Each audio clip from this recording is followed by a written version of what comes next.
Welcome to Game Savers Podcast. This is your next gen podcast for news, reviews, retro analysis, and all the rest about modern and old school video games.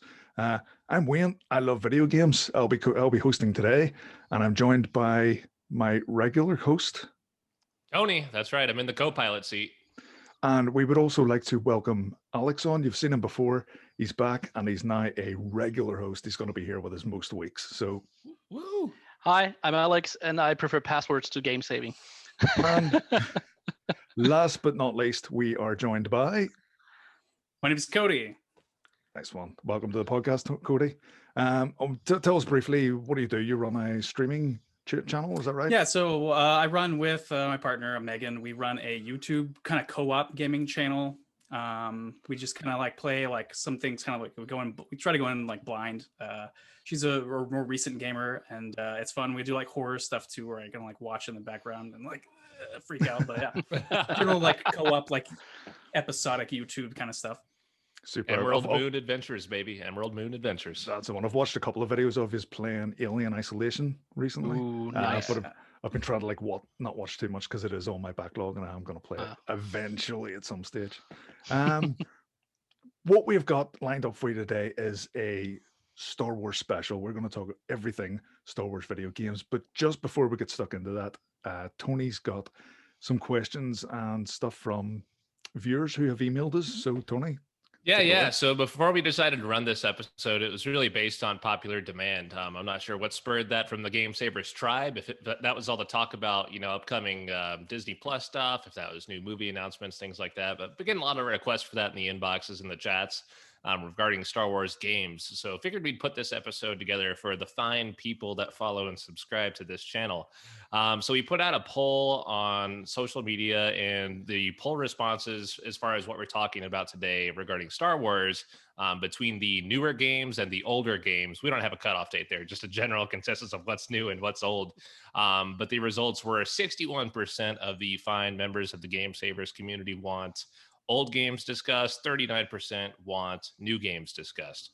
Other than that, some of the specific call-outs were Jedi Knight, Jedi Academy, Jedi Fallen Order, Battlefront 2, and Episode 3, Revenge of the Sith, which we'll talk about all those games, I'm sure, during this episode, but we're also going to talk about a ton of other Star Wars games. So thank you, Tribe, for suggesting this episode, and this one's for you. So take it back, Wayne. Cool. Cheers, Tony. One of the things I'm really looking forward to discussing today is the fact that EA has lost exclusivity of the Star Wars license. That means there's going to be loads of other developers making hopefully brilliant and varied Star Wars games in the future. But we're not going to jump into that. First, we're going to have to talk about Star Wars and games. But even before that, I've got a little quiz lined up for everyone. God damn it. Let's get stuck into that. Sweating already. test your knowledge of Star Wars. These I have made these quite difficult. I wasn't going to ask silly, easy questions. So thank you so much, Wayne. Thank you so much. The first one, you can all have a pop at this. What was the first Star Wars movie to use the word Sith? Episode 1. Yeah, I was just about to say the same. When they talk about Darth Maul and Darth Sidious. Cody, do you want to have a pop? That sounds about right, but I feel like that makes too much sense. Okay, that's a point to everyone. You all got that right. I thought that was really surprising that the original 3 trilogies, A New Hope, Empire Strikes Back, Return of the Jedi, never actually mentioned the Sith. They never refer to Darth Vader as a Sith Lord or Palpatine as a Sith. Always thought that was interesting. Question number 2. Which actor has featured in every live-action Star Wars movie? I know that. If anyone knows it, just go for it. I don't know it. Pass. I don't know the name of the actor right now. I usually know it, but the guy that plays C-3PO, he's in every live-action Star Wars movie so far. I'm going to give you half a point for that. Daniels? Daniels? Right? I was going to say yeah, Princess Leia. Exactly.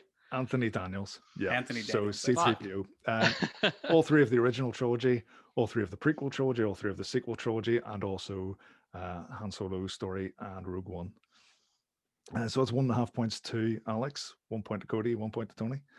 Question number 3. Who initiated the rule of 2?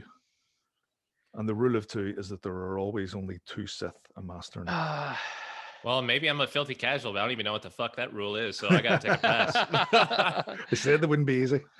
Is I would that say- from KOTOR? It Is it might from the actually, games? it might be mentioned in KOTOR, but it is all mentioned, also mentioned in other stuff. Okay. That is still canon. I think I'm not 100% sure, but I think it was episode 3 when Palpatine is talking about Darth Plagueis. Close, but it's not Darth Plagueis. Ah, It's actually Darth Bane. It has Darth been Bane. mentioned in various stuff, books, the Clone Wars TV show. And Okay. that was a Haven't tough watched one. those. Slightly easier one. Question 4: Who killed Jango Fett? Obi-Wan? It was Ooh. Obi-Wan. Was it? I Got really me don't know. questioning myself. Yeah. I could see the scene right now, but I couldn't see like. It happens on Jeez. Geonosis, if that's any help. Wait Yeah. a minute. Is it Mace Windu? Mace Oh. Windu. God damn it. That's right. Thank you for that. Oh hint. yeah, you're Point right. to Tony. Yeah. I hope you're not Oh, Googling. And finally, Freaking yeah. the fucking last- Obi-Wan. I don't know why I was picturing that chorus, or I forget the name of the planet, but yeah, God. Yeah, I have the Sorry. Colosseum scene, the big Colosseum fight. That's where it happened, right? That's from Yeah. episode Yeah. 2. That's right. the final question, number 5. What species is Yoda? Jedi. It's I don't it's know. a Yoda, right? It's a Yoda. Damn. No one else having a pop? I gotta No. take a pass on that. Okay. It's unknown. We don't know what species Yoda is. It's the only Okay. species in Star Wars that hasn't been given a name. So a we're not trick going to see question. documentaries. That one It was is, a it is a trick trick question. The trick the was the overall- last one was the trick. The overall points were Tony got 2 points, Alex got 1.5 points, and Cody got 1 point. So Tony is our winner of Fuck yeah. the first One for official the Game Changers casuals, quiz. baby. There you Oh, go. yeah. Yeah, you hustled us with all that. I don't know talk, and you swooped in at the end there. It's my quiz. It's my rules. Tony's Okay. not the winner. Okay, briefly then, we'll go around the table. Where do you stand with Star Wars? Is it up there with one of your favorite franchises? Is it something you just dabble into now and again? Or are you like a mega fan? Well, we'll just go, I was going to say we'll go clockwise, but I think everyone's screen's different. So we'll start with Cody. Cody, Star Okay. Wars, big fan? Star Wars. So Star Wars has definitely always been there for me. I definitely remember like as a kid at grandma's house on the weekends when you would check to see like on a piece of paper what movies were playing. Like I would get super excited and like, oh my gosh, the Empire Strikes Back is coming on, and I would have to watch it in pieces because we weren't there the whole time. So I have that's my early childhood. But I did definitely go with family to see the original 1997 like re-releases, the special edition stuff. I would say I have consistently come back. Like I've played KOTOR 1 and 2. I try to play like all the games and stuff. But it wasn't really till college when I played like KOTOR 2, and then started to play a tabletop RPG like D20 session with my friends, and we played like one game in which my character was definitely killed. I went to bed early. I was like, all right, guys, you can role play my character because I had like a class or something. I definitely woke up to my Keldorian force sensitive mask breather kind of guy. You know those guys. They woke up and they drew like on my sheet like these like teardrops. Like, sorry, we used your character as bait in an exchange, and you died, and we escaped though. That's fine. There it is. I've definitely have dug in a little bit in different forms of media with it. It's not my like all-time favorite sci-fi or anything. It's not my favorite series, but I do love me some Star Wars every time it comes around, for sure. Alex, what about yourself? And I love Star Wars. I grew up on that series, on the movie series. And like when I think back, I was like probably 4 or 5 years old when I watched the first movie. Funny enough, I still remember very vividly what movie it was. So it was episode 6 and the opening of episode 6. Watched this and I loved it immediately. Loved Luke Skywalker, just how he behaved because he was already a Jedi then. And yeah, ever since I'm in love. If movie theaters are open, I watch every movie in the cinema. I got all the movies on Blu-ray. Played a lot of the video games. Yeah, very very close to my heart. And Alex? Sorry, you are Alex. Tony. Who the fuck is that? Where's the second Alex? Yeah, I've always loved Star Wars. I remember my grandpa taking me to see Star Wars Episode 1 in theaters way back in the day. And it's really not that long ago. It's, 2000s, but God, it's been like 20 years. And, from there, fell into it. Been there for most of the games, not all, but a vast majority of them. So for the games, movie front, have always loved them. Was Disney Plus subscriber on day one. That doesn't mean anything, but again, that was only for Star Wars. And at that point, I feel like I've bought every single Blu-ray edition that's come out in the last 10, 20 years, whatever the hell it's been. But again, love Star Wars. Probably second place to me, the Lord of the Rings trilogy, but that's a different story. So love some Star Wars. What about you, Wayne? For me, whenever I was young, the original 3 movies I was nuts about. Like, I would watch one of those movies every week. I would just watch them over and over and over again.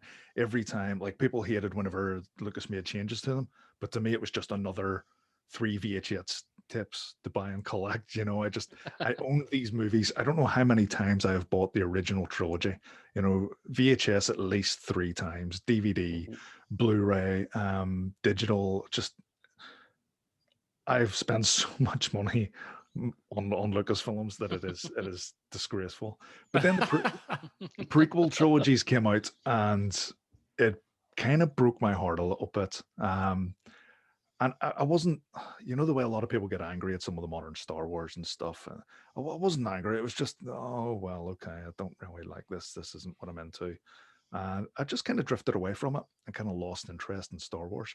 I would still go back and watch the original trilogy from time to time.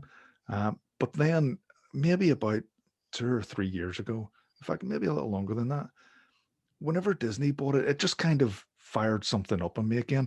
And I don't think everything they're doing is perfect. Far from it. But when they wiped the canon, all the old books and all the old comics and stuff, and put that into what they call legends now, it kind of opened the door to start getting into Star Wars again, but keeping up with everything. And that's really, really sparked a fire in me again for my love of Star Wars. And even though I didn't like the prequel trilogy, after watching like Clone Wars, it kind of gives it a bit more context and a bit more depth. And I've actually come to, I wouldn't necessarily say love the prequel trilogy, but I like it. And I accept it for what it is now. And it's a story that had to be told. I mean, criticisms of the new, I know we're getting into the movies and stuff here, but criticisms of the new movies, whether you like them or you didn't like them, they're not stories that necessarily had to be told. That prequel trilogy had to be told. We needed to get that origin of Darth Vader and who he was and how he became Darth Vader. And although they're not the greatest movies, they're important movies to the plot of that. And just based off all of that, I am so in love with Star Wars now, probably more than I was ever at any point in my life. So, bit of a fan. How about that? God damn. They brought you back full circle, Wayne. Definitely. 100%. 100%. Let's get stuck into games, though, because that's what we're here to talk about. We're here to talk about video games. Yes. Video games. All right. There has been a hell of a lot of Star Wars video games over the years. Some good, some bad, some absolutely atrocious. What we're going to do here is we're going to do the Jedi round, which is our favorite Star Wars games. And then we're going to do the Sith round, which is our least favorite Star Wars games, or our most hated ones. We will let the hate flow through us. I really love this idea. It's so good. So, Jedi round, does anyone want to volunteer to go first and tell us one of their favorite Star Wars games? This is probably going to be pretty easy because it's one of the most beloved Star Wars games ever. You guys probably know already. I'm going to talk about Knights of the Old Republic. Yeah, that's my number one. Somebody's got to do it. Somebody has to start somewhere. So, Knights of the Old Republic. I read about this on in magazines back in the day. In an early episode, we talked about like me having the Xbox and really loving the Xbox, and this was like one more reason to, like the Xbox is going to be great. So, Knights of the Old Republic came out. I couldn't get a hold of the game. Because I lived in a very small town, so I had to like drive two cities over to just get the game. Was this still in Germany, Alex? This was still in Germany, yeah. And I lived in the middle of nowhere, so I had to drive like 2 cities over. It took me 2 hours to get there to GameStop, or EB Games was it called back then in Germany. Bought the game, drove back 2 hours, popped it in. And man, I shit you not, I finished the game in one sitting during the whole weekend. Holy I shit. didn't sleep at all. I loved it so much. The story was so good. I love how the main character is progressing throughout the game. The revelation, oh, hey, I'm the bad guy. That's, my God, in my opinion, best Star Wars game that ever was and ever will be. A lot of people. Also, A lot of people one of have my said- favorite twists. Yes, exactly. A lot How of people about that? said that it is the best Star Wars story to be told. Like if you think about it as a standalone Star Wars story, that it's better than any other book, any other comic, any other. Yeah. How have we TV not show. got a movie adaptation of Knights of the Old Republic? There was one in the works at some point, but this was way Yeah. before Disney was involved in anything. And I think they were pretty far ahead in the development, but just Disney scrapped it. What other games you got on the docket, Alex? No, you played a bunch of them. I played a bunch of them. Force Unleashed, the first Force Unleashed. Didn't like the second one, to be fair, but the first one was really cool because it kind of closed the gap between the prequel trilogy and episode 4 to 6, with how the rebellion came to be, how they get their symbolism and everything. And also, come on, you play Darth Vader in the first level. Mhm. This is seriously one of the coolest things ever. That was actually top of my list, and I'm just going to bundle the two of them together. The Force Unleashed 1 and 2. I remember it getting announced, and it wasn't even announced as a video game. It was announced as a multimedia project. So there was going to be comics, books, games, and they were all going to tie in together, and it was almost going to be like this new era of Star Wars. I remember getting the book, and I read the book, and it's the exact same story as the game, which was just really disappointing because I thought we were going to get lots of different takes on this. But the game, to me, it was the first game, I thought anyway, that really made you feel like you had force powers. Oh yeah. The way you could grab people and throw them about, grabbing stormtroopers and throwing them in whatever direction you want, the force lightning, the use of the lightsaber, especially with knocking back blasters and stuff. I absolutely loved it. I downloaded the second one last night just to have a bash at it and just played the first hour. And I do remember, like yourself, thinking that the second one wasn't as strong as the first. But that hour I played last night, I absolutely loved it. Especially my old save game was there. Oh, nice. So I was able to go in and play the first level with like all the powers, maxed out. Jeez, that's really cool. And it was just so much fun. You could literally there'd be like 15 stormtroopers running towards you, and you just hold down Y and force lightning wipes them all out. It's I mean, so just much for one fun. second, can we talk about like the coolest scene in the first Force Unleashed when you just stand there and just pull down the Star Destroyer? Yeah. Jesus. Yeah. That was the concept, that there was they were going to bring in this force sensitive character, whether he be Jedi or Sith. If I remember right, you kind of get to choose towards the end. Yeah, I your think, path. But that it was going to be this like overwhelmingly powerful force sensitive person, like nothing we have seen in Star Wars ever before. Like on screen, we had never seen someone pull like a Star Destroyer out of the sky. Yeah. That was insane. And you're right, that scene was just mind blowing. Epic. Yeah. Absolutely brilliant. Yeah. Yeah, anyone- gosh. Sorry, Tony, go ahead. Shit, I'll jump right in here, and I can't believe nobody said it yet, but Star Wars Battlefront 1 and 2, the originals back on the PlayStation 2. I also dig the later iterations, like the Battlefront 2 2017 version's great, but man, those were just so unique at the time, the Star Wars Battlefronts from the PlayStation 2 days. The first one, really on the ground, kind of doing your own thing. Second one, you had a lot more vehicles. They introduced Jedis into the mix too, so you got to actually go around and play those.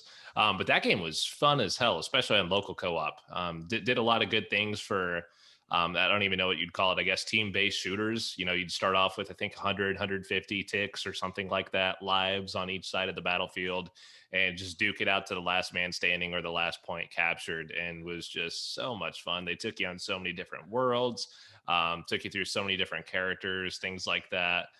It really kind of gave you a good glance of things you couldn't see, because previously we only had really shitty PlayStation 1 games, a couple of other PS2 iterations that flopped, and then this came out and was like, oh man, Star Wars can make good video games. So to me, that's pretty high on my list. Yeah. Especially like multiplayer too, because that was a big thing. Like there's a lot of very specific single player Star Wars experiences leading up to that time, but it was a very, as I never had Force Unleashed 1 and 2, but my roommate did at the time, and we would like kind of tag team, or I just like watched him play the whole thing. And then some of our other friends, we definitely also did the Battlefront thing. And yeah, it was just like a very cooperative video game experience. Both of those kind of were my first experience of that, instead of just like, you know, TIE Fighter versus X-Wing or other single player kind of things. But yeah, very cool. Oh, Yeah, the original Battlefront games I never played. The modern ones. Now, you know, any long-term listeners of the podcast will know that multiplayer is not really my jam. But those games are so authentically Star Wars. Whether that be, you know, the Hoth maps just look and feel like Hoth. The sounds that they've got in there, the sound design in those games is just lifted directly from the movies. Perfect. Sounds absolutely brilliant. And those experiences in Battlefront 2, I think, are brilliant. It's a shame the game was marred with all the controversy around, you know, loot boxes, leveling up, microtransactions. microtransactions, Yeah. loot The boxes. typical yeah. EA nonsense. I know that Disney stepped in and were like, right, lads, you know, sort this out. Knock that shit off. Yeah. But We don't do that here. I love those experiences, and they feel like proper Star Wars battles. The last one I played was a battle on Geonosis where it was clone troopers versus droid armies, and God. I can't believe how good it is. Now I struggle with them because I'm not good at multiplayer, but they're still fun, and it helps that they're big teams. So you know, if you're in like a 4x4 and you're doing really, really badly, you kind of feel like guilty that you're holding the team back and not doing well. But with I those feel big you. teams, I think, is it like 16 versus 16? It might even be 32 on 32. Oh yeah. And some of I those think the maps. battles are pretty big actually, because I mean Yeah. it's dice, right? So if you're not that's doing so their good, stake. you don't feel too bad because you know in your team of 32, there's going to be a few who's doing rubbish, and you know that Yeah. the other 32, there's going to be a few noobs as well. So At So least you're having think it's- fun. yeah. So, it is- so it is speaking. fun. Oh, sorry. Go ahead, Cody. I was just saying, and there's a special thing about that when like I also am not a big like multiplayer like shooter person, but whenever I'm like a stormtrooper with a bunch of stormtroopers, there's like this built-in like it doesn't matter, I'm a stormtrooper. Yeah. Insert every like Star Wars stereotype there, and it's fun. Well, but also one of- the single player for Battlefront 2 it did the same thing for me because I'd heard bad things about 1 and I was like, yeah, okay. But whenever I played, like I had this like broken, unfulfilled hope of like a single player Star Wars experience, and somehow it happened in the like single player campaign for 2. I was like, the sounds you're talking about, all the locations, and it was kind of like I don't know, a tour of like iconic locations and characters kind of thing. But it's like it had that feeling that I hadn't felt in a Star Wars game in a long time for sure. We should mention, I guess, by the way, so I just saw this was published today, some stats regarding Battlefront 2. Oh, really? So we know recently that had made its way from EA over to Steam, and now it's on, you know, you can get it for free also if you've got Game Pass and EA Play, any of that stuff. But Battlefront 2 came out a few weeks ago on Epic. They were giving it away for free on the PC storefront, and they ended up netting in 17 million downloads just in those few days that game was free, and it's theirs to keep now. So it wasn't like a weekend trial or anything, but that's all 17 million copies gone to keep on the Epic Store, which I thought was just an insane amount of demand for, you know, a Star Wars game on PC. I mean, if you just think of it, if they had played their cards right when the game was released and not like riddle this game with microtransactions and all the bullshit that was going on there, this could have been probably the biggest Star Wars game ever to be, right? Yeah, it could have been. It was such a misstep for them. There are rumors of Battlefront 3, and I wonder will they have learned their lesson. Haven't you learned enough, old man? Come on. It's EA, so the answer is that they probably haven't, but we'll just have to wait and see. But then again, EA they published my second favorite Star Wars game ever to be. This is Jedi Fallen Order. Because I love Dark Souls, I love Uncharted, I love Metroid, and this Jedi Fallen Order is basically mesh those 3 games together, put it in with make like a cool story out of it, nice environments, really cool lightsaber fights. Jedi Fallen Order. Yeah, I haven't finished that. I got about halfway through that. Someone loaned me it. I got halfway through and then had to give it back, but I have bought it. But they loaned me it on PlayStation. Then I bought it on Xbox. I'm gonna have to play it from the start again. What I played of it, I absolutely loved. I thought it was great. It's great. Fantastic setting with the whole, after the Jedi purge, there's a few Jedi left, and this is telling the story of one of those guys, bringing in the Inquisitors. I love the Inquisitors. We don't get enough of those within definitely. the movies and stuff. I think a lot of people wouldn't even be overly familiar with them. If you're not, it's basically Palpatine gave a bunch of old Jedis that had turned their back on the Jedi Order and set up this Inquisitorius group. And they were basically soldiers, force-sensitive soldiers for Darth Vader to do what he wanted with. Really, really good stories. It's all in the comics and stuff. Brilliant. How about that? Yeah, gosh, do you think they'll make a sequel for that game, Jedi Fallen Order? Absolutely. Because 100% it's our in development. redheaded protagonist was, I don't think you could leave him behind. They'd be mad not to. I would assume it would be Respawn again, but at the same time, I wouldn't be overly surprised. They actually confirmed that it's in development. Oh, really? Yeah, I thought I had heard that just like this last week. Cool. They are working on the next Jedi Fallen Order and some unannounced IP that's not really Star Wars, so it doesn't have any place right now. While we're still in the Jedi round, nobody's mentioned this yet. Star Wars Starfighter back on the PS2. Never played it. Nobody? Come on, man. I never played that one. Man, that game is... Come on, Xbox. You know Starfighter. Did that come out in Xbox? It might have. I know it came out on the original PlayStation 2. I played this last night. I played about 15 minutes of it and thought it was... Oh, man. For me, that would be falling into the next round first. Yeah, well, that's fair. It probably didn't age well, but that game is the reason I still use an inverted thumbstick to this day. I can't play normal. Okay. And I'm pretty sure I still use inverted, and that's the game that caused this disability with me. And needing to be inverted is, if you can call it that. It's definitely not an enhancement. I mean, Jesus Christ, it's a fucking curse in some games. But that game, Star Wars Starfighter on the PS2, I still use the inverted thumbstick to this day for it. But I think there's one game that I'm surprised that nobody's mentioned so far. If you remember, Star Wars Shadow of the Empire for the N64. Was one of my three. N64. Yeah, take it away, Cody, then. Yeah, Shadows of the Empire was the first Star Wars game that I played on the Nintendo 64, and I had played like Dark Forces before that on PC. I don't know if you guys have played that, like the Doom kind of clone, like Star Wars. And then all of a sudden it was like Nintendo 64 era, like third person action. You get to relive kind of like sections of like where you're in Hoth in the beginning. But I also remember that game specifically was the first game I remember where you had a jetpack and you can like fly, like that canyon level where you're flying with a jetpack through to get to the next section is one of the things that stands through me from that game more than anything else. Just kind of like, I feel like it also kind of took verticality to a new level on like an N64 game or something. So it was a good game too, and it was a Star Wars game. I remember that game, and I was quite young whenever it came out, and you know what you're like when you're young and naive and basically an arsehole.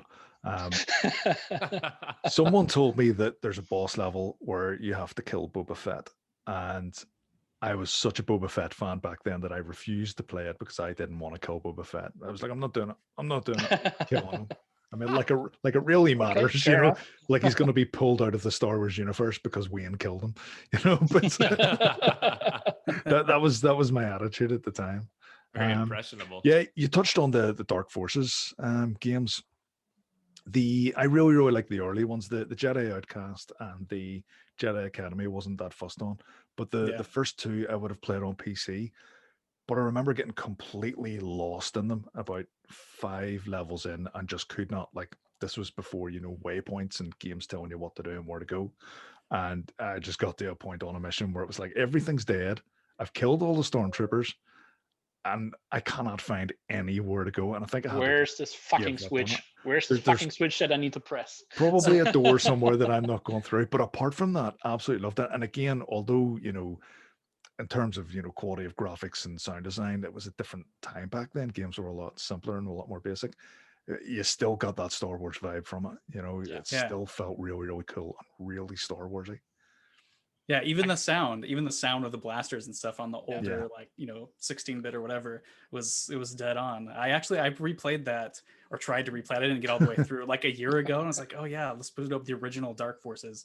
And I have to wonder, is the level we were stuck on, because it might be the level I got stuck. I was like, okay, whatever. It was like 5 or 6, but it was like a mining level where like you have to infiltrate the mining facility. That sounds familiar. They had these big like vertical chambers. Like, also blew my mind. I was like, oh my gosh, you can drop down, and if you look down, there's way down this kind of thing you can sneak into. It was another one that just kind of opened up that world, instead of like, I remember playing Doom as a kid, and like, okay, it's just a level, like a flat level basically. But those were hard times before YouTube walkthroughs, right? Oh yeah. I can't believe nobody's mentioned, by the way, there's a couple on here. So this was submitted over there by Trent, part of the Game Savers tribe, a loyalist to us. Thank you, Trent. Jedi Knight Jedi Academy. Did anybody play that? Well, they were follow-up to the Dark Forces games. They were actually the same series. Although I mean, it's not clear because the names did get a little bit distorted as that series went on. I only played those games way after, and they had dated pretty badly, so they didn't stand up for me, unfortunately. Brutal.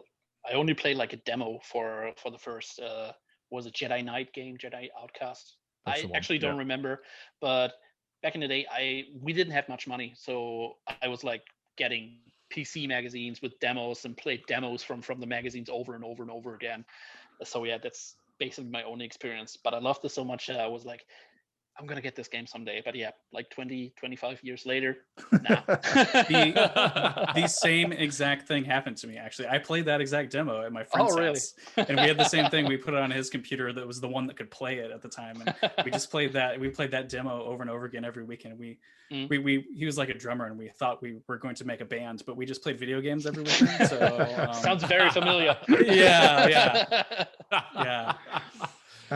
Last one for me from the Jedi round would be the Lego Star Wars games. I love the Lego games. I knew you were going to do that. They're so good, and the Lego interpretations, especially before they brought in the actual dialogue and they just used the type sounds. So good. The sense of humor and it's brilliant, and it's just great to see like a slapstick humor sort of slapped over the top of Star Wars with little Lego figures. It's adorable, and they're so addictive. Getting every single brick. Love the Lego games, especially those are incredible. And actually, that wasn't the first Lego games I played. I played other ones with the voice acting first, and so then I came back to play the Lego Star Wars series, and that was my experience with, oh wow, like it's genius, like the way they create the scenes without the lines in the older ones, and have that unique kind of humor. It's perfect. I do love those too. Okay, moving on then into the dark and hateful round, the Sith round. Anyone want to volunteer to go first for their most hated Star Wars games? I'll take it. I'll take a hot take right here, Wayne. Star Wars Squadrons. I knew you were going to say that. I said it. That's right. No, I mean, it may not be a bad game. I think it scored, kind of middle of the road here across the board. But this most recent Star Wars Squadrons, the, star flying fighting game, just didn't click for me. And it's a shame, because I was a fan, like we were saying earlier, that original Star Wars Starfighter back on the PS2. I love flight simulator games, Microsoft Flight Simulator, the Hawks series, Ace Combat, things like that. And I just could not get into this. Something about it just felt really out of place, and I couldn't put my finger on it. I wish I could say there was something specific I didn't like about it, but that was one for me. I played it for about 2 hours and said, I'm just not coming back, not interested. So it's a shame. Maybe it's good. Maybe that, hit some boxes for other people out there. But for me, Star Wars Squadrons just wasn't it. You kind of just stabbed me, not because I haven't played it yet. That's one of the new ones that I haven't played yet, but I have, I can stare at my throttle and joystick right now. I love those kinds of games. So, I hate to try it myself. In your backlog. Yeah. I'm gonna try it myself. But, yeah, still give it a shot. Don't be scared away from it, but it wasn't for me. I've heard similar things. I'm also I'm historically if I can, I've actually thought about doing a series where I'm going to try to play I don't know, some other game like Lego Star Wars with the throttle and joystick, just see if I can play it. I'm just I will find we'll get some use. Trust me. Yeah, I'll find any excuse to use it, even though it's not designed for it. So, what about you guys? Other bad Star Wars entries? I know there's a bunch out there. I don't know. there's Oh, one. Wayne, go ahead. Go ahead. Sorry. There's one that literally disgusts and offends me. It is that bad, and it's not just one of the worst Star Wars games. Oh, here It we is go. one of the worst games I have ever played in my life, and I loathe the fact that it even exists. Holy shit! Will you even say its name? It's Star Wars. Is it that bad? Like, He cannot say. It's I cannot Star Wars. say. Star Wars Connect, Ooh, and yeah, it is I feel so you. bad. Fuck. Not only is it absolutely horrifically bad as a game, it does some things with those characters that they should just never do. I'll start off with the stuff that's just bad about the game. There's a mission where it's pod racing, and because it's Connect, you just put your hands up as if you're holding on to controls, Jesus, and Kinect. then you push forward and backwards to steer. Now I tried doing this and was just bumping into walls everywhere. Then I tried doing the same thing where I just didn't touch anything and I was getting the exact same response. It flat out didn't work. It was just awful. Then there's another game where you're I forget the name of the creature now.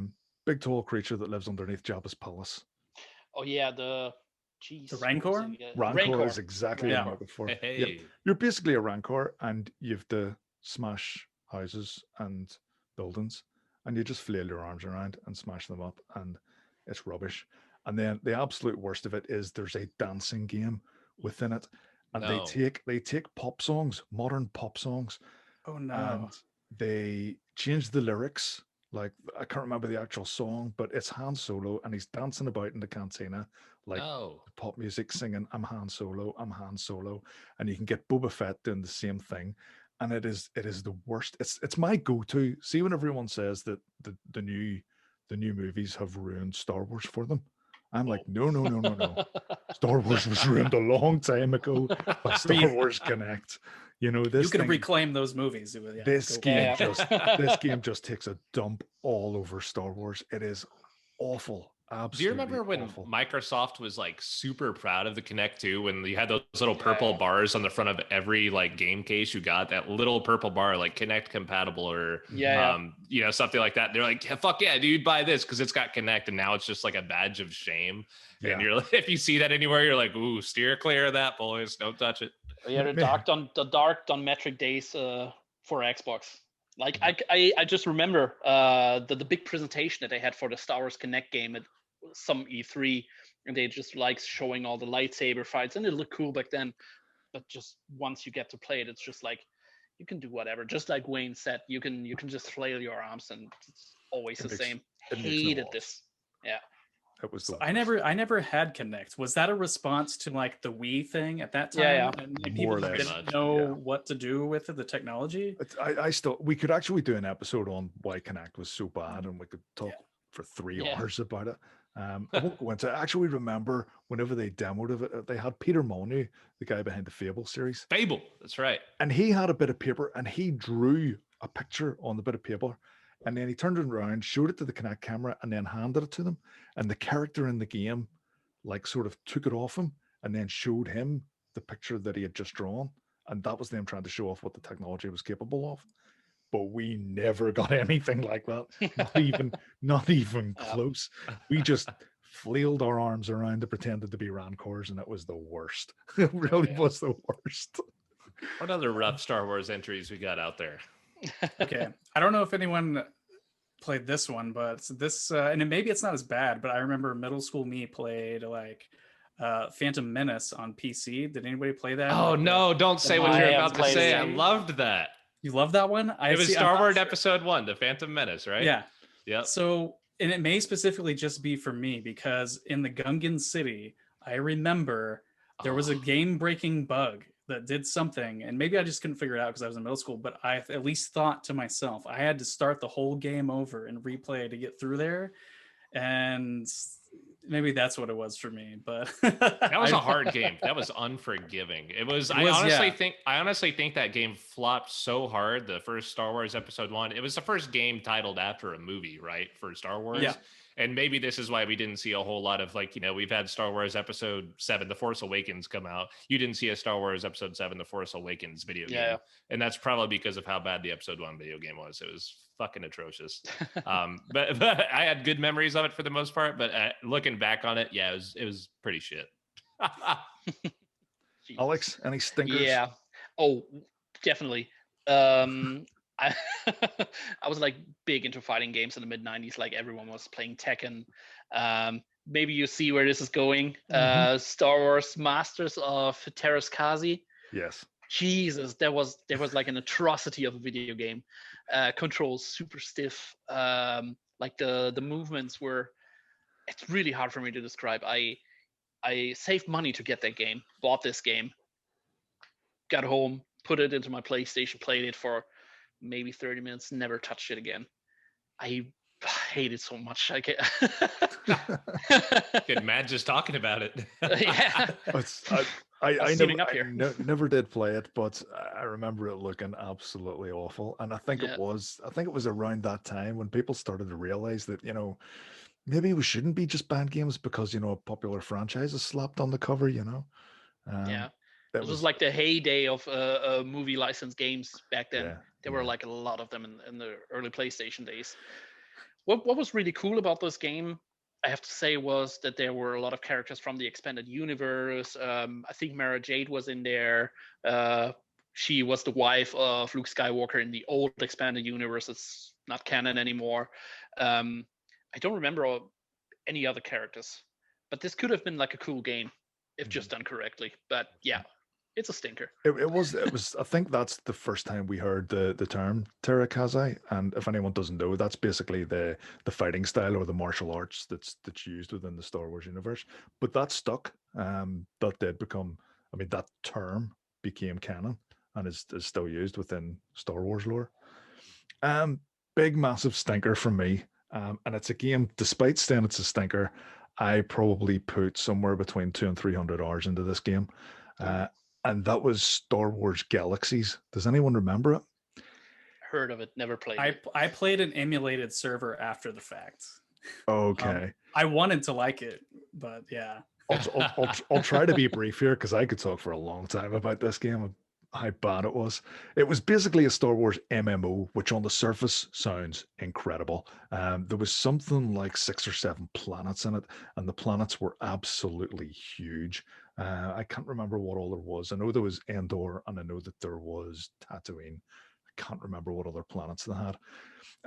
But I played this game, and I picked my character class and tried to level them up. And no matter what I'd done, I was always too low a level to kind of do the equivalent of raids with people. So at one point, and you could switch and change your class as you wanted. So at one point I decided, right, I am going to be a bounty hunter, and I'm going to get like top maxed out best level bounty hunter I can be. So I spent hours and hours and hours and hours grinding to get like the top level bounty hunter. And once you got that, there was a weapon you could get that was like a lightning gun. And once you got that, you were powerful. And at that stage, I could go and do stuff with people. But one of the big activities at the time was Rancor hunting. So you went to a certain planet and you got like a group of 12 of you, and you'd all go Rancor hunting. And once I got this gun, every time I went with people, they were like, you're OP, you can't play with us. Because the XP in that game was split out based on how much damage you've done. So if there's 12 people and one person is taking half the damage off an enemy, they're getting half the XP and the rest of it's getting split between the rest of them, which is just really bad design. So I kept getting kicked out of groups because I was overpowered. And it was like, what was the point in grinding all the way to get this character all souped up just to get kicked out of groups? And I can't play. Nobody likes you. So after that game was a grind. Yeah, it was a hell of a grind. It was the worst. And it wasn't even fun grind. It was literally like, first missions would be like go and kill 100 rats and stuff like that. It was like that old school basic RPG stuff. That game was a victim of thinking like, okay, I want to live in a Star Wars universe, and how cool would it be if it was real with like a real economy? But then that means like there has to be 40 people that live in the settlement that they're dancers, and they dance in this cantina to heal people, and that's all they can do because otherwise the economy falls apart. Yeah. Whenever I quit the bounty hunter role, the next thing I took up was being a droid engineer. And so basically I collected droid parts, and then I sat one night, and I remember this so clearly, and must have been 20 years ago. I was sitting building droids, and you had to manually click these 12 bits and then click build and then wait 15 seconds and then click the same bits and hit build and wait. And I was doing It was like Animal Crossing. Oh my God. I was doing this over and over an hour, and I just stopped and I was like, what am I doing with my life right now? Immediately canceled my subscription, uninstalled the game, and never looked back. It was maybe a lot of MMOs are like that. Maybe MMOs just aren't for me, but it was horrific. They tried to introduce Jedis into the game, but they've done this thing where it wouldn't have made sense to have loads of Jedis running about. So they made it super, super difficult to become a Jedi. And they wouldn't even tell people how it was done. But of course, people worked it out. And as soon as people worked it out, they told everyone else. And before you know it, you're sitting in Coruscant with like 200 Jedi standing shouting LFG. And it's just, it was rubbish. It was rubbish. I know we're still into Sith round. I've got some middle of the road games though that just came to mind, and I'm sure they're popular enough they're worth mentioning. But Star Wars Republic Commando, back on the original Xbox, never played this. It was really good AI for the time in an era where we've got just horrible single player AI. But basically, you're in a squad, and you're moving about, and I forget what the hell the story even was, but I just remember thinking, holy hell, this is different for a Star Wars game. A squad of 4 going around giving them commands, etc.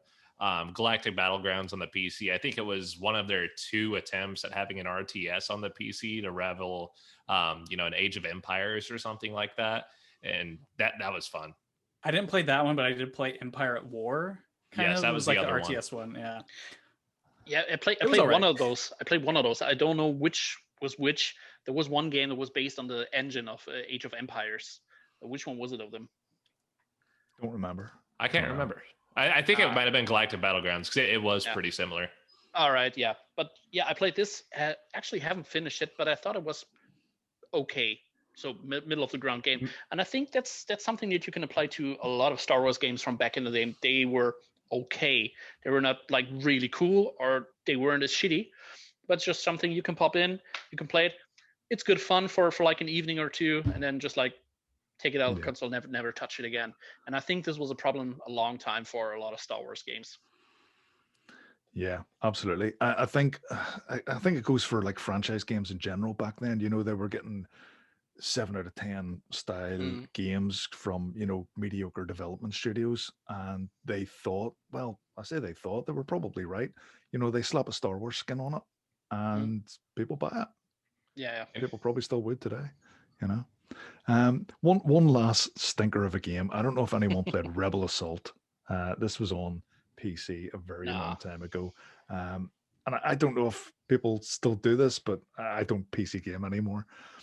But I used to stand in the shop, in the video game shop, and you'd be looking down the side of the box looking for the minimum requirements. And at the time, I didn't have a controller. So it was either keyboard or mouse, or keyboard and mouse. And this game said it could be played with a keyboard and mouse. So I thought, brilliant, happy days.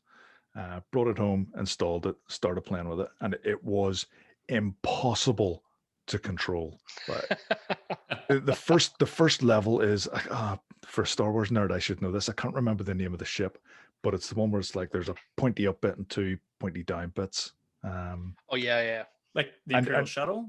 Yes, I don't think it was an Imperial shuttle, but that shape. I should know better. Well, I think a lot of things could fit that shape. But you're flying. Actually, it's a T4A Imperial shuttle. Right. And you're flying down this canyon, and there's a few other things you need to shoot and avoid being shot at.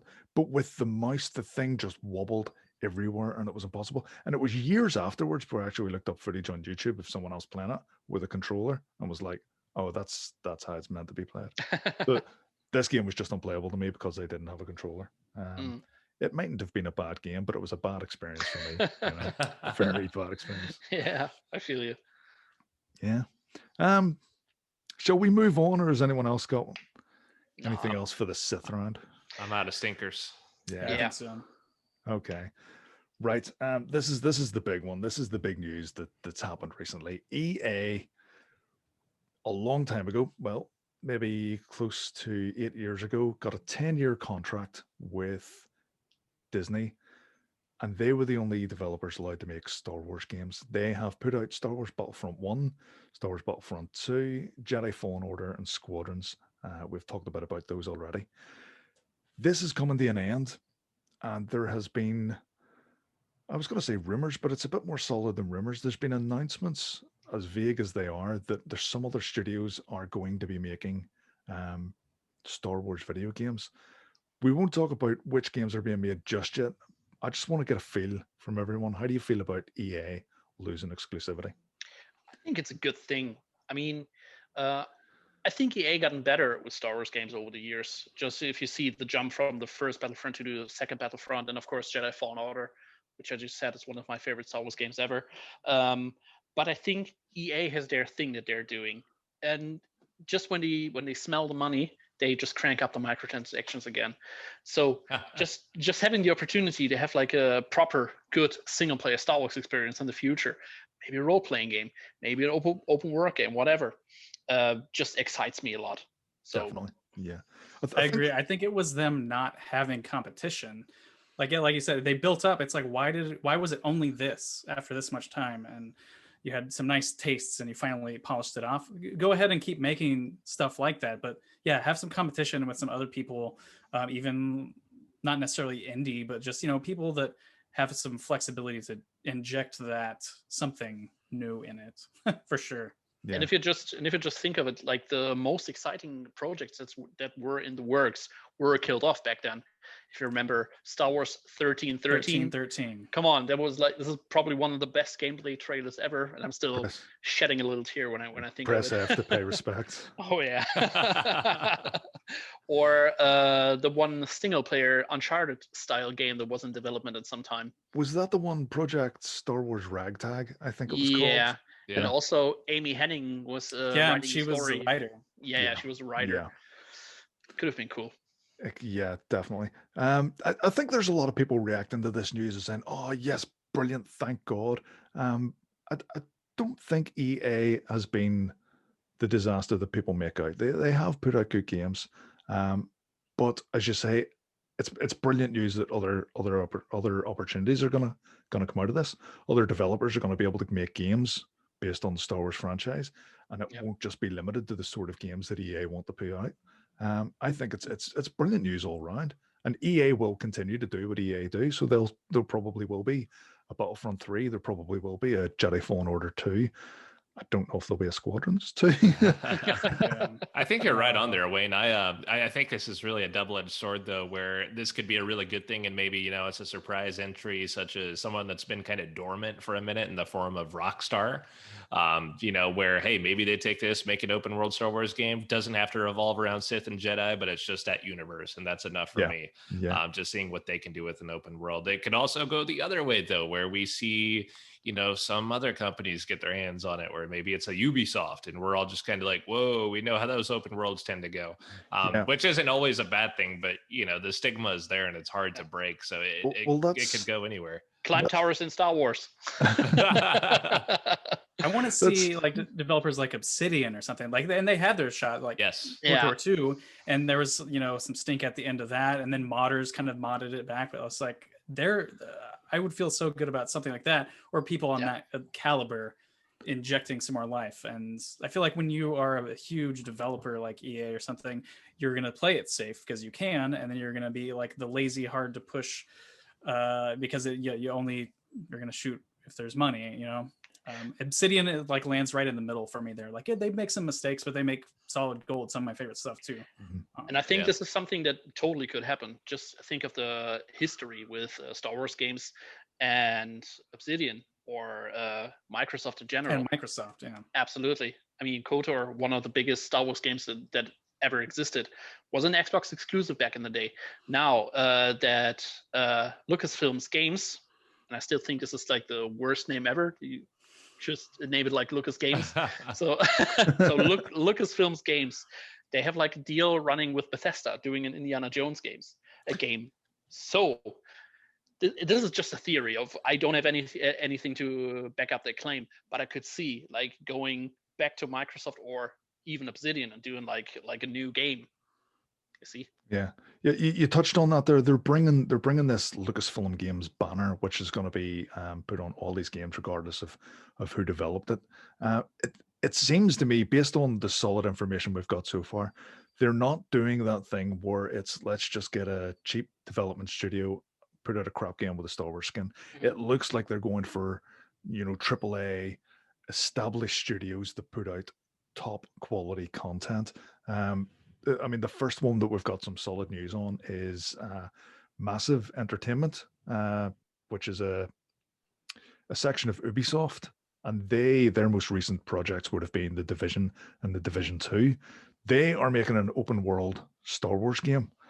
Now, there's a lot of speculation as to what that looks like. The Division was a live service game. The idea being that you play the game, you play through the story, and then you keep playing almost without end. Do we reckon that's what this next Star Wars is going to be? Do we think we're getting a live service Star Wars game? Jeez, I hope. Fucking better not. I'm with you guys. I would hope they learn from the precedent from EA, and also just generally, I haven't played it yet, but I've heard like Assassin's Creed Valhalla is they've successfully from the top down been like, okay, maybe let's not have just a million ridiculous and monotonous things to do. I don't know if any of you guys have played that, if you're fans of that series, or if that would cross over. Oh, we had like a lively discussion about this game the other night. We've all like put between us a few hundred hours, I think. Oh, yeah. God. So, don't start me on Valhalla. Yeah. Okay. I like it. Yeah. So I hope. I don't know. I have hope. Yeah. I totally get what you mean. Personally, I see what you did there, Cody. A new hope. Sorry. Ooh, nice one. I mean, I think there's potential for a great game there coming from Massive Entertainment, but I don't want a live service game, and I don't want a map full of 1,000 icons doing the same repetitive tasks over and over again. But that's what Ubisoft do, and I don't see there would be in order to satisfy me anyway. They would have to like tread some new ground and do something very, very different to what they have done. An open world game. I mean, that's open to interpretation. GTA is an open world game. Assassin's Creed's an open world game, but they're very, very different. So I don't know. To me, it's a wait and see. I wouldn't be too quick to get excited about that one. I would hate to see it, with the potential of a live service game. I would hate to see a repeat of something like Avengers. Oh, geez, yeah. I have to hope that everyone is learning from all these things, but what I would like to see is a fulfillment of that 1313 sort of thing, but in an open world setting. Like, what if we were in multiple levels of verticality in like Coruscant, and you're a bounty hunter, or like it doesn't even have to specifically be just around bounty hunter. But I feel like I also wonder sometimes, what did those thoughts have some sort of influence on like the Mandalorian, or like what if I've heard a review of the Mandalorian. My favorite one was, it's the best Star Wars video game that's been made. And I'm like, that was my favorite review of the Mandalorian, right? And it was like, what if I don't care, like hop on that and make an open world game with that specific license. I think that could be fantastic. You touched briefly there on like it being set in Coruscant. A Star Wars open world game. I don't know how familiar you guys are with the different worlds and the different planets, but to me, you said Coruscant. I think it's the only option. Other places are just too, devoid of stuff. Really, you couldn't have it in Star Wars Galaxies. You couldn't have it in Mustafar. You couldn't have it in Endor. There's just not enough there for an open world game. Well, I would disagree. But what's with Naboo? So you have like the city of Naboo. You have the Gungan city. So this could be interesting. You're right. Naboo's a possibility, but it's also, I don't think it would be good. I feel like episode 1 carries such a negative connotation with it now that they're afraid to. Yeah. Like that, I don't know how else to word that, but which is unfortunate. But you're right, because I didn't even hate the prequels, or I probably landed about as Wayne on that. But when I was playing and I finally got to Theed and like Battlefront 2, and I was like, I had this weird like, Jar Jar Binks is going to be around the corner. God damn it! There's something. hunting you. There's something oddly cartoony about Naboo to me that just doesn't fit with the rest of the world. I think it would have to be Coruscant. Yeah, makes sense. Yeah. rumors of a new Knights of the Old Republic game. What do you think? Is this bullshit or is this true? I don't know. I could see that happening because this is one of the most beloved games, as I said a couple of times before. Mhm. So it's just would make 100% sense. Okay, now we have Lucasfilms games. We can now license the EIP to other developers. Let's make a great role-playing game to maybe rehash some of what was going on back then. Would be the perfect move and would make 100% sense to me. As far as I also can tell, I feel like even in like Rogue One and some of these other things, I've noticed there seem to be taking some things from Knights of the Old Republic and like set them out there as like HK droids, and like HK-47 was one of my favorite characters in all of Star Wars, and like I feel like they were like definitely a nod to that. I was like, come on, just like you can ride that, please. Or as we talked about the other night, talking like Revan coming up in episode 9, and even named in the credits as Revan. Yeah. There you go. What do you reckon, Wayne? I don't think they will remake Knights of the Old Republic, and I will explain exactly why. Disney now have a team of writers called the Star Wars Story Group, and everything goes through them. So they have to decide if something makes it into a new movie, a new TV series, or whatever. They've got Star Wars broken down into 6 blocks at the minute, which is 6 different eras of Star Wars. I can't remember off the top of my head what those 6 eras are, but it's roughly along the lines of, one of them would be the prequel era, the sequel era, and the original trilogy era, and then it's the little slots in between those would make up 2 more. But there's a new one. There's a 6th one, and it's called the High Republic, and it's the newest era within the whole Star Wars universe, and that's what they're working on at the minute. So far, all they've got out is 3 books, but there's meant to be comics coming. There's a TV show called The Acolytes coming, and that's where their focus is at the minute. Now, in order to remake and release Knights of the Old Republic, they would need to say, yes, we are okay for all of this to be canon, and this all matches in and ties in with everything we have got in the books. The High Republic is 200 years prior to the prequel trilogy, and Knights of the Old Republic was set 2,000 years.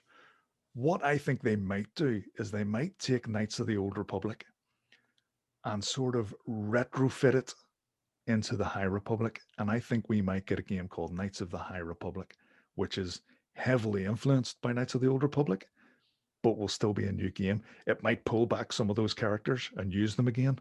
But I can't see Disney greenlighting Knights of the Old Republic back into canon. And I also can't see them releasing the game and saying, we're releasing this, we're putting this out, but by the way, it's not canon. I think that's completely against everything that Disney are doing at the minute. As a casual, I'd have to ask, how important do you believe canon is to Disney and the general audience? Because I think that is important. You know, I think of that from other series that I'm more familiar with, but I feel like the vast majority of the Disney Star Wars audience, especially the newer one, may not be as in tune with that canon and, you know, the background there, and what's out there. Well, I think Disney set the tone of the room whenever they bought Star Wars and went, see, everything except for the cartoons and the movies, it's no longer canon. All of it shoved under the table. Goodbye. All your Boba Fett stories, all your Mara Jade stories, everything you know and love, it's gone. It's no longer canon. And to me, what more could they have done to make it important to them, to show how important the canon is to them? Do you know what I mean? Does that make sense? So Disney just snapped their finger. Literally, yeah. They pulled the Thanos and was just like, that's it, motherfucker. And, That's all you get. it's all labeled Legends now. Yeah. Now, a lot of people are really, really angry about that. I think, you know, the books are still there. There's some fantastic books. The Tales of the Cantina is brilliant. The original Thrawn trilogy is so good. And that's a character, because they are plucking things from the old Legends and saying, let's they don't reintroduce those stories back in, but they take elements of it and then create new stories with those characters, and that does become canon.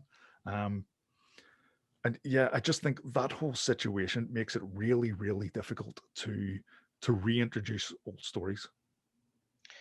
Well, what I see them doing, not like doing like a full-on remake as it was back in the day, I don't see that happening. But what I could see is like you said, retrofitting it, still taking the most important story beats, maybe gearing it towards what is canon now. I could see that happening. Yeah. And I think I disagree a little bit with you with the High Republic thing, because KOTOR, Knights of the Republic itself, is like a really, really strong brand. People, gamers know that. So if they would just go ahead and say, yeah, but by the way, it's Knights of the High Republic, people would be like, yeah, we wanted Knights of the Old Republic, so what's up, Disney? Yeah, I can. Yeah, I agree. There would be the sort of kickback there. Yeah, definitely. They would say this isn't what we want, even if it is exactly what they want, Exactly. but it's called something different. I think there'd be a freak out. What is this? I don't. Maybe if it was released after, if the Acolyte TV show that's set in this High Republic era, if it comes out and it's really good and it's a hit, maybe that'll be enough to sell people, and then for them to go, okay, this new area they're introducing. I keep saying area instead of era. We're sold. This works. This is brilliant. If they like that as much as they liked The Mandalorian, which was just an absolute smash, I know very few people who didn't like it. The Mandalorian is basically Star Wars now. It saved Star Wars. Absolutely. It's the best Star Wars we've had since Return of the Jedi. Absolutely. In fact, it's the best Star Wars we've had since Empire Strikes Back. Debatable. So one thing, sorry, go ahead. I do understand the unwieldiness though of such like what was considered the expanded universe, right? Like that's how do you go from there as a writer to start? So I do understand, but I think that they chose Legends, and the reason they chose to call it Legends is because that's exactly what they want to do, is what you're saying, is take the things that are good and then put that into canon, and how can we move forward with it but still hit that nice middle ground where it's satisfying for new people and old people at the same time. But that's why I have hope for it too, is because like I the little bits that they seem to have done that with are good every time, in my opinion. Also, one thing about the whole High Republic thing, High Republic is in full effect now. The books are coming out now. Comics are coming soon. The series Acolytes is coming soon. But the game, I mean, nice one. But the game, it's probably started development this year. So I doubt we're going to see it in the next 3 or 4 years, because... Well, that's the thing. This EA deal doesn't end for something like another 20 months, I think. I can't remember the exact date. So, other developers can work on Star Wars games right now, but they can't actually release them. I mean, that's one of the things that a lot of people said about that EA exclusive deal. Whenever they got the deal, the clock started ticking. But it takes, 3 years to make a game. So they were 3 years into their 10-year exclusivity deal before they had a game out the door. So really, it was more like a 7-year deal in a way, because they only really had a 7-year window to release games in. But yeah, it's interesting. Should we talk briefly about the Indiana Jones game? Because it ties in, it's Lucasfilm, it's LucasArts, it's part of basically since C-3PO and R2-D2 are in the mural, it's basically Star Wars canon.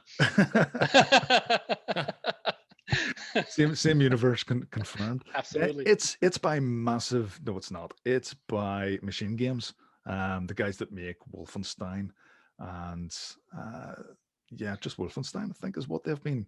But the guys that made Machine Games are actually old Starbreeze employees, and it's the same people who have made The Darkness, if you remember this game, and Chronicles of Riddick. Yeah. So they were very well received games at the time. Absolutely. Yeah. So they're making an Indiana Jones game. Does anyone? I mean, it's 2021. There hasn't been a decent Indiana Jones movie since Raiders of the Lost Ark. No. Raiders of the Lost Ark. Temple of Doom. What was the one with Sean Connery? The Last Crusade. The Last Crusade. Yeah. Yes, absolutely. There hasn't been a good Indiana Jones movie since The Last Crusade. Do we care? Do young people care about Indiana Jones? No. Well, we're not young. I care.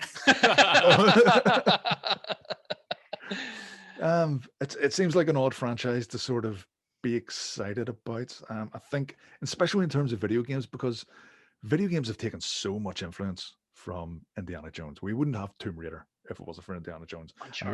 And we wouldn't have Uncharted if it wasn't for Tomb Raider. And then we wouldn't have Jedi Fallen Order if it wasn't for Uncharted. You see where I'm going with that? Whoa. Yeah. It's quite convoluted. I can really zoning out. But we do. I think video games owe a lot to Indiana Jones. But I mean, Kingdom of the Crystal Skull was probably one of the dumbest and worst movies of recent times. Never watched it on purpose. And then there's another Indiana Jones coming out, and Harrison Ford's not getting any younger. I just think it's an odd franchise. Yeah, but here's the I thing about think, Indiana Jones. Sorry. No, it's fine. The Indiana Jones games. There were games back in the day at the point and click adventures, and they were really really big and really famous. And also, if you go right now on Xbox Live Gold, which is maybe another topic for another day, but on Xbox Live Gold, there's like the Indiana Jones game that came out for the not PlayStation 1, for the first Xbox. Really good reception back in the day. Was basically like the blueprint for what Uncharted is today. So I could see this being relevant. Mm-hmm. Yeah, I was gonna say, I think that it's because of the success of Uncharted and the reboot of Tomb Raider and the association in the past from like LucasArts, it's those two things that added up to saying, let's do this too now. And yeah, it is an interesting coincidence too that it's the Wolfenstein people, like, you know, fighting Nazis. I'm like, okay, cool. I think it's okay, but I think that literally the association from Lucas is the only reason. This is probably the reason why they went to Machine Games. Hey guys, you know how to make games where you kill Nazis? Yeah, all right. Yeah, you're gonna do it. It's a safe and logical choice while they're absolutely a new, like the new Lucasfilm games. But he's right. I mean, a lot of machine games, if not all machine games, would be first person. Do you think they're going to do a first person Indiana Jones? Nah, I don't think so. You wouldn't think so. Can't imagine cracking that whip in first person. That'd just be so weird. Wouldn't it? Yeah. It's got to be third person, and it's got to be a Tomb Raider / Uncharted style game. Yeah, it has to be. Yeah. I think that's us. I think we've pretty much covered everything we had intended to cover, unless anyone has anything else they'd like to pitch in with and throw into the pot. Yeah. I do have a question. Oh, sorry. Yeah, just one thing. Lucasfilm games, if you listen to us, which you probably don't, bring back Star Wars Pod Racer, like a remake. Come on. The arcade one too. The arcade one, of course. Fair enough. You know what? I think we've got another 10 minutes. Let's do this. Hypothetically, you can have any Star Wars game you want. Alex, buckle up, ladies and gentlemen. Buckle up. Here we go. You've went for it. Do you want no, that's pod racing. Yeah, I would want that. Because I don't know if you remember, you could actually play this with two Nintendo 64 controllers and then control it like actual pod racers with the sticks on the two controllers. Well, I remember that game in the arcade, and you literally sat in like the seat of a pod racer, and it was the exact same controls that you would see in the movie. So it's two sort of horizontal sticks. You push one forward and the other one backwards to turn left, and versa for turn right. Push them both forward to boost forward. It was fantastic. It was so much fun in the arcade. And I never found the home versions to be particularly fun. I think VR. Yeah, bring it to please. VR. Yeah, like that's a logical. How do we do that again? VR. VR pod racing. I am sold. Yeah. Yeah. Question for you guys. Did you ever pick, since we're talking about Star Wars video games here, and I know we're closing out, but did you ever pick a character or, Jedi, otherwise, etc., based on the color of their lightsaber? Always. Like, were you attracted to that character as I was to Mace Windu? I was like, damn, that purple lightsaber looks so badass. That's my character. Here we go. Whenever I had a quick go with Jedi Academy last night, as I say, it didn't last very long. Didn't dig it at all. But it makes you pick your lightsaber color at the start, and I just had to go with green.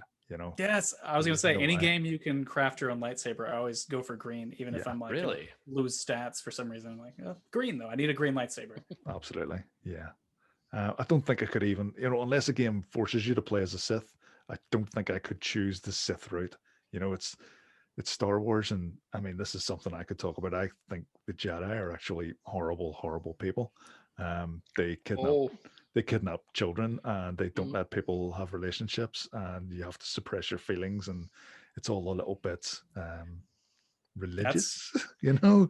Sounds like a movie plot explained very badly. The one thing I forgot to mention about Knights of the Old Republic was Jolie, Jedi, who was like the gray Jedi. He was the one that like you had to crawl down and find him, and he was like, I'm too old for this shit, you know, like and is like the Jedi, they're horrible. And that was like one of the first times on mine. I'm like, whoa, he's like we have like a Jedi conscientious objector here, or like something like that raised the next level of like kind of questions for me about the Jedi. Absolutely.